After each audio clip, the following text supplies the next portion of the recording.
Tudo bem, pessoal?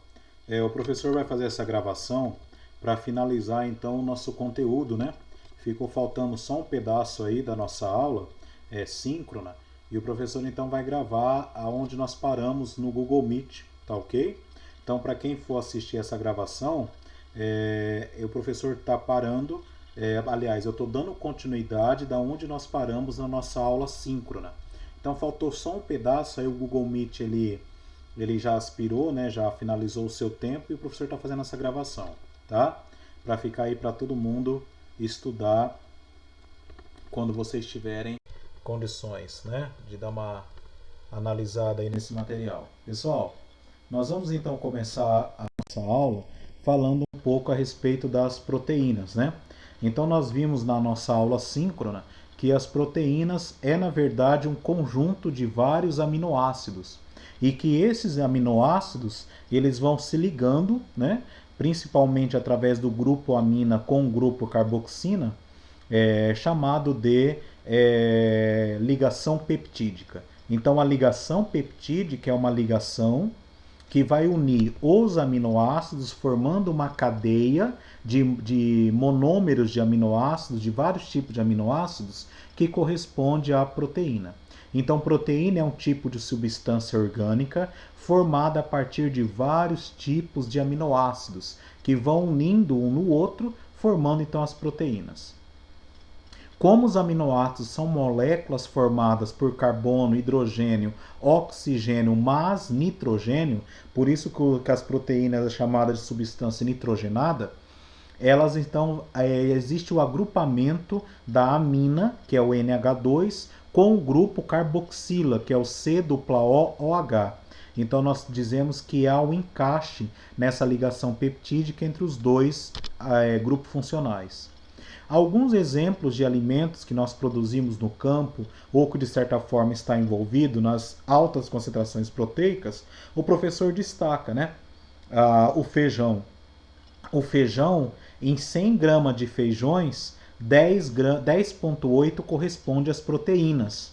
Lentilha, de 100 gramas, 6,3 gramas desse alimento corresponde à proteína. Grão de bico, 8,9 das 100 gramas corresponde às proteínas. Amêndoas, entre outros alimentos como castanha, castanha do Pará, castanha de caju, vários produtos que nós trabalhamos, que nós produzimos no campo, são fontes de proteína. Proteína não é tão somente carne. A proteína também nós temos as proteínas vegetais. Por isso que muitas vezes em alguns livros, não de bioquímica, mas livros de nutrição aplicada a ser humano, aplicada aos animais, eles falam que existem fontes de proteína vegetal e fontes de proteína animal. Aqui o professor destaca a chia, o brócolis, a ervilha, todos são fontes vegetais de proteína. Proteína também não tem somente nos vegetais. Nós temos proteína nas carnes, né? Então, por exemplo, na carne de frango, 32,8 gramas corresponde à proteína bruta, proteína pura. Então você pega aí uma porção de 100 gramas, 32,8 corresponde à proteína. As demais porções fracionadas correspondem a outros tipos de substância. Então nessa tabela vocês estão visualizando nessa gravação que eu tenho as concentrações fracionadas em menores quantidades, mas que expressa a quantidade de proteína e a quantidade total, que é 100 gramas. Então você consegue mensurar matematicamente ou quantitativamente a quantidade de proteína presente em cada tipo de fonte animal. Então nas fontes animais, por exemplo, a carne de vaca, 100 gramas você pega aí uma porção de carne, um pedaço de bife ou um simples pedaço de carne de vaca ou bovina, você pega 100 gramas, 26,4 corresponde à proteína. A carne do porco, especificamente o lombo, 22,2 gramas corresponde à proteína.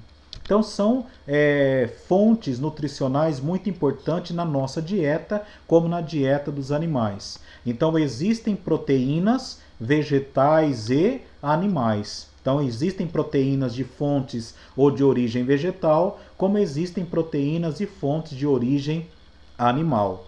E as proteínas é um conjunto de vários aminoácidos que vão se ligando através da ligação peptídica e um sítio de ligação e um ponto estratégico de ligação que é entre o grupo amina e o grupo carboxila, né, que vem do ácidos carboxílicos.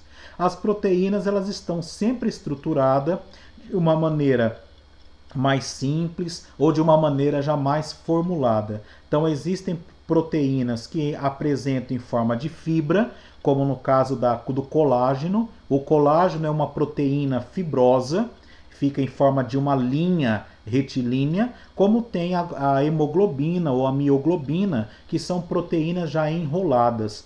Então aqui nós estamos falando do formato da molécula. Existem moléculas que são fibrosas, existem proteínas que se apresentam em forma de mola, que é globular, tá?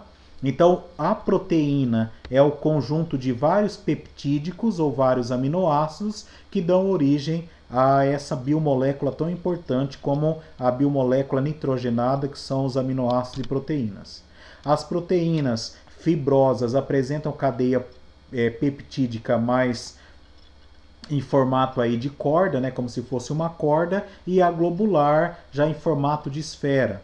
E a molécula de uma proteína pode ser classificada de acordo com o nível de organização. Então existem proteínas primárias, proteínas secundárias, terciárias e quaternárias, como nós vimos, tá?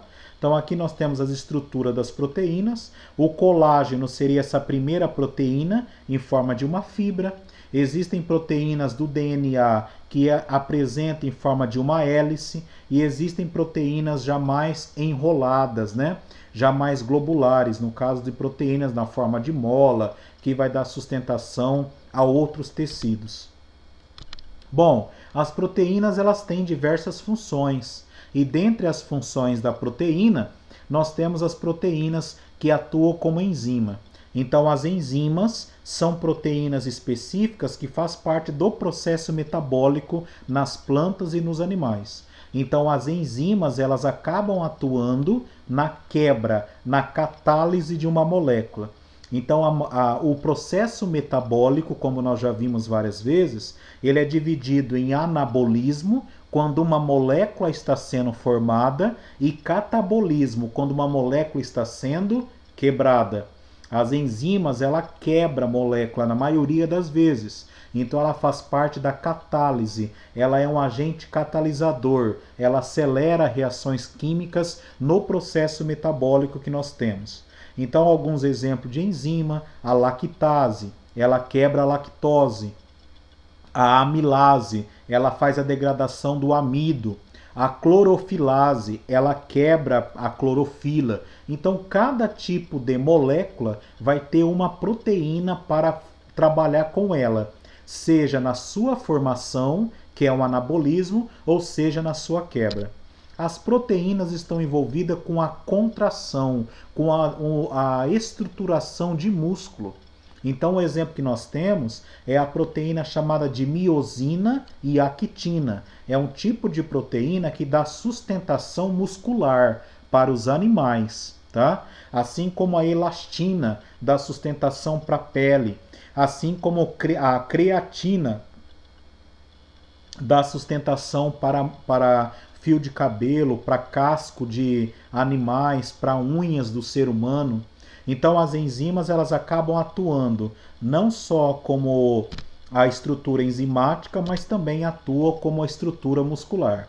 As enzimas atuam como hormônios, são precursoras de hormônio. Vários hormônios que está associado ao nosso corpo, ou até o hormônio de crescimento de planta, tem a ver com a proteína. Mais proteínas, há uma tendência de ter mais hormônios. Um exemplo que o professor está dando é a insulina, que é um tipo de proteína que funciona como hormônio, que ela controla a presença de açúcar.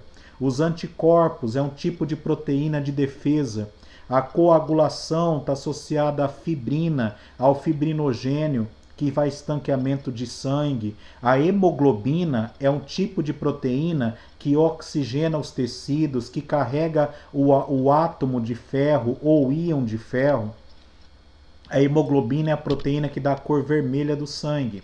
Então, as proteínas é uma das mais importantes biomoléculas nitrogenadas dos presentes em plantas e em animais. Por que elas estão presentes em plantas e animais? Tanto planta como animal são fontes de proteína. Então, eu tenho proteínas vegetais e tenho proteínas animais, né? E as proteínas é o conjunto de vários monômeros que vai formar um polímero.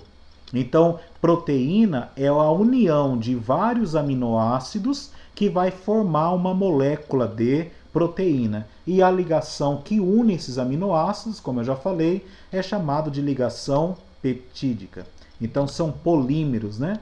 Os tipos de aminoácidos que nós temos vários, né? Mas os principais são os 20 essenciais, que é a alanina, a arginina, a asparagina, o ácido aspartico, a cisteína, o ácido glutâmico, a glutamina, a metionina, a prolina, a isoleucina, leucina, serina, triptofano.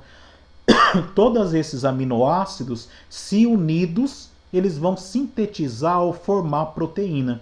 Então, algumas proteínas são formadas por 5 tipos de aminoácido.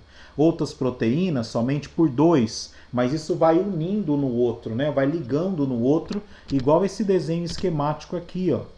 Olha lá, cada bola dessa colorida corresponde a um aminoácido. Esses aminoácidos vão se ligando e vai dar origem a vários tipos de proteína. Porém, proteínas é o conjunto de aminoácidos e nós temos 20 aminoácidos que são esses que o professor está apresentando e que eu vou apresentar aqui, ó. Só um minuto, eu estou voltando um pouco à aula e vocês vão ver que existem classificações dos aminoácidos, né?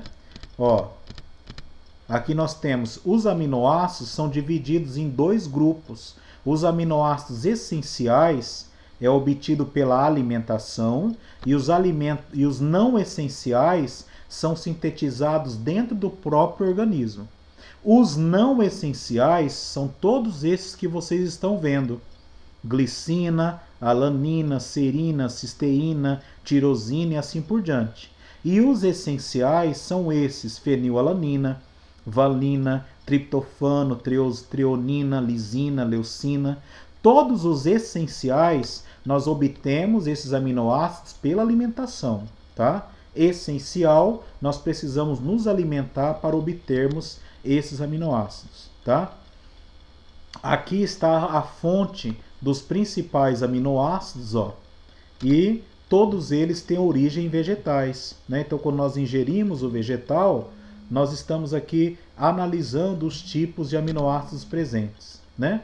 Então, os aminoácidos não essenciais podem ser sintetizados nos tecidos, né? Então, eles não podem ser sintetizados pelos tecidos, enquanto que os essenciais nós temos que fazer a ingestão, tá? Vamos voltar lá para a aula de carboidrato, que ficou faltando um pedaço também. Então, os carboidratos, ó, nós vimos na aula que nós comentamos. Só um minutinho que o professor vai chegar. Os carboidratos, então, são chamados de hidrato de carbono. A principal funções deles é fonte de energia. São eles que dão energia. Diferente dos aminoácidos de proteína, eles vão ter só 3 tipos de átomo: carbono, hidrogênio e oxigênio. E corresponde aos açúcares, né? A maioria dos carboidratos que nós estudamos, eles também estão associados à produção agronômica. Então, tudo aquilo que nós produzimos no campo tem uma fonte de carboidrato. Então, como nós já vimos na aula síncrona, a aveia, a lentilha, o feijão, a soja, a batata doce, a batata inglesa, como é chamada, grão de bico, milho, o trigo, os próprios frutos ou frutas são ricas em carboidrato, que é a frutose.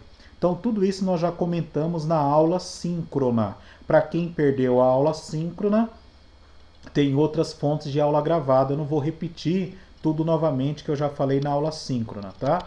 Então, tudo aquilo que a gente trabalhou já ficou registrado na aula. Os carboidratos são divididos em algumas classes e foi aqui que nós também paramos na aula. Então, os carboidratos é dividido em monossacarídeo. Cada quadradinho desse corresponde a um tipo de de açúcar, né? Então, o monossacarídeo é um quadradinho. De 2 até 20 corresponde ao disacarídeo e oligosacarídeo. E os polissacarídeos correspondem a vários tipos de açúcares, né? E aqui embaixo, olha aí, o professor já até passou para vocês quem são os monossacarídeos, quem são os disacarídeos e oligosacarídeos e quem são os polissacarídeos. Então, os carboidratos mais comuns é monossacarídeo, ribose e desoxirribose. E as hexoses, que são 6 carbonos, a pentose, são esses dois, né? E os monossacarídeos que nós temos são as hexoses, glicose, galactose, frutose e manose. Os oligosacarídeos ou disacarídeos, que são aqueles açúcares que vão de 2 até 20, ele já alguns exemplos, a maltose, a lactose, a sacarose e a trealose. E os polissacarídeos, nós temos os amido, que é a fonte de reserva, uma forma que a planta tem de armazenar o carboidrato é o amido. Glicogênio, nós animais e os animais do campo, né, animais silvestres, armazena na forma de glicogênio. E aí nós temos a celulose e a quitina, que são açúcares que fazem parte da estrutura celular. Quitina dos animais, celulose da parede celular das plantas. Então esse slide resume bem. Então carboidrato são açúcares ricos em carbono, hidrogênio e oxigênio, apresentam na forma de cadeias carbônicas, né? E são divididos. Açúcar mais simples, monossacarídeo, só tem um quadrado. Disacarídeo vai de 2 quadradinhos, 2 açúcares até 20. E maior do que 20 são aqueles açúcares muito grandes, de moléculas muito densas, muito pesadas. Então, esse slide resume bem quais são os tipos de monossacarídeos, de oligosacarídeos e de polissacarídeos. Lembrando que cada unidade dessa é unida por uma ligação, que nós chamamos de ligação glicosídica. Nos aminoácidos de proteína são chamadas de ligações peptídicas, né? Aqui novamente glicídios ou açúcares ou carboidrato corresponde à mesma molécula e são divididas em monossacarídeos, disacarídeos e polissacarídeos, né? Então monossacarídeos, glicose, frutose e galactose são os mais simples açúcares, são os mais leves açúcares do ponto de vista calórico. Então tudo parte praticamente desses 3 carboidratos, mais especificamente da glicose, porque a glicose pode dar origem a vários tipos de açúcares, né? Depois nós temos os disacarídeos ou oligosacarídeos, que é a sacarose, a maltose e a lactose, e os polissacarídeos mais conhecidos, amido, celulose, glicogênio e quitina, tá? Aqui são as fontes, né? Geralmente glicose, amido, raízes e caules, né? É uma fonte de reserva. Glicogênio já é no músculo e no fígado, né? Fonte de reserva animal. E a celulose ou a quitina é mais de animais e a celulose dos vegetais. Acho que faltou essa informação para nós finalizarmos.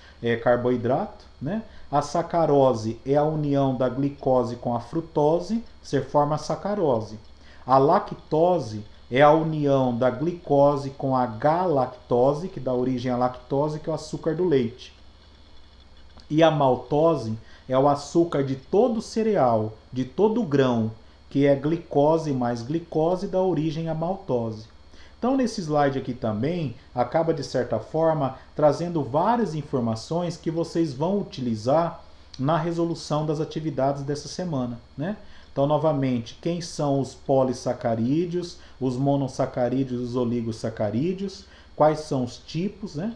Isso é muito importante. E aqui, o professor vai finalizar essa gravação, que está complementando a nossa aula síncrona, ao vivo.